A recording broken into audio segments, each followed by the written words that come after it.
انصاف students federation ہے وہ نان وائلنٹ تحریک ہے. ایک F I R I S F کے اوپر نہیں ہے کوئی, کیونکہ ہم نے کبھی کوئی پرتشدد کارروائی کا حصہ ہی نہیں لیا تھا.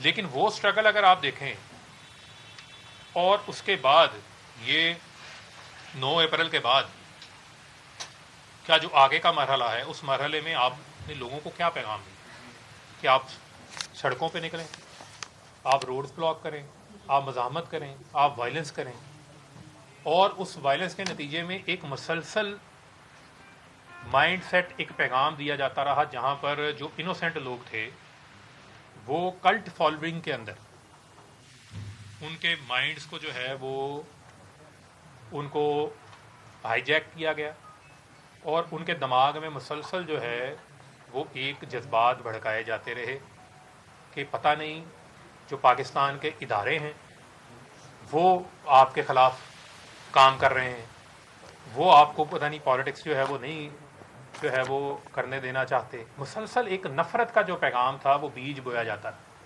جو وہ بات کرتے ہیں پروپیگنڈے کی, جو فتنے کی بات کرتے ہیں, وہ اصل فتنہ کیا ہے؟ وہ یہی ہے کہ آپ لوگوں کا 24 گھنٹے آپ ٹی وی پہ بیٹھ کے پیچھے پاکستان کا پرچم پڑا ہے. آپ لوگوں کو پاکستان کے اندر نواب زادہ نصر اللہ خان نے بھی تو پالیٹکس کی ہے نا. پاکستان کے اندر جو ہے بہت سارے لوگوں نے صبر کے ساتھ اپنے وقت کا, اپنی باری کا انتظار کیا ہے. آپ سے لوگ کیا ایکسپیکٹ کرتے ہیں؟ آپ کو سے لوگ یہ ایکسپیکٹ کرتے تھے کہ آپ انہیں لیڈ کریں, آپ انہیں پرامن جدوجہد کی طرف لے کے جائیں, اور پرامن جدوجہد کا نتیجہ تھا کہ آپ ان کو اپنی سپورٹ کو بیلٹ پہ لے کے جاتے. آپ بیلٹ کی بجائے آپ کہہ رہے تھے کہ بلٹ کا راستہ اختیار کر لیں. بیلٹ کی بجائے آپ یہ کہہ رہے تھے کہ آپ اپنے ہی اداروں کے اوپر چڑھ دوڑیں, اور یہ ایک مسلسل مائنڈ سیٹ تھا. یعنی میں ایک مثال آپ کو دے دیتا ہوں, آپ لوگوں نے کور کیا 14 مارچ کا انسیڈنٹ تھا زمان پارک کا. 24 گھنٹے مزاحمت ہوتی رہی. اس میں بجائے کہ پولیٹیکل لیڈرز گھروں سے گرفتار ہوتے ہیں, ماضی میں بھی ہوئے ہیں, لوگوں نے سالہ جیل کاٹی ہے.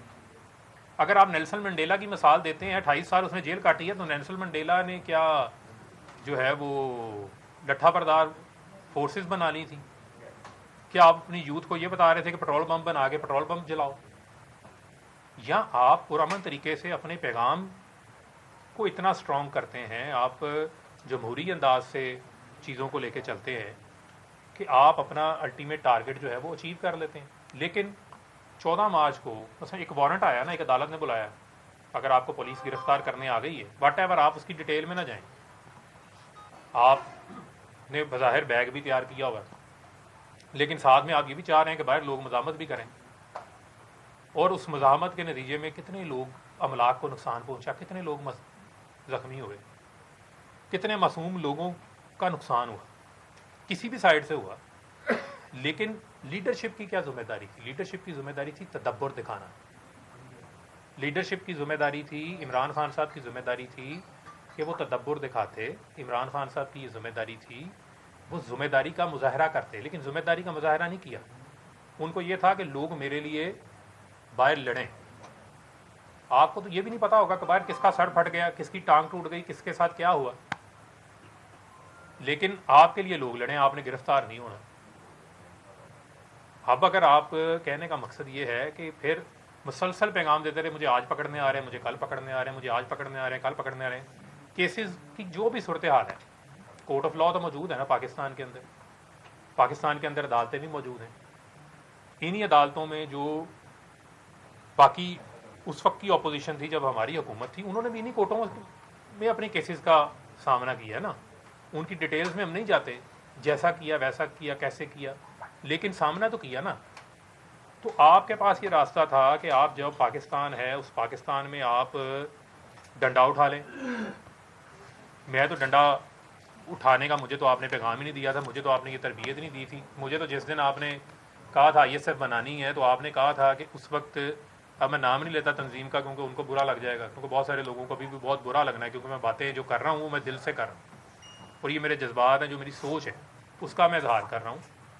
تو آپ کہتے تھے کہ جی وہ فلانی تنظیم کے ساتھ جنہوں نے 14 نومبر والے دن مجھے پکڑا تھا پنجاب یونیورسٹی میں, آپ نے وہ کام نہیں کرنا جو وہ کرتے ہیں اداروں کے اندر. تو آپ بھی پھر وہی کام کروانا چاہ رہے تھے اپنی یوتھ سے بھی, اپنی آئی ایس ایف سے بھی, اپنے باقی لوگوں سے بھی.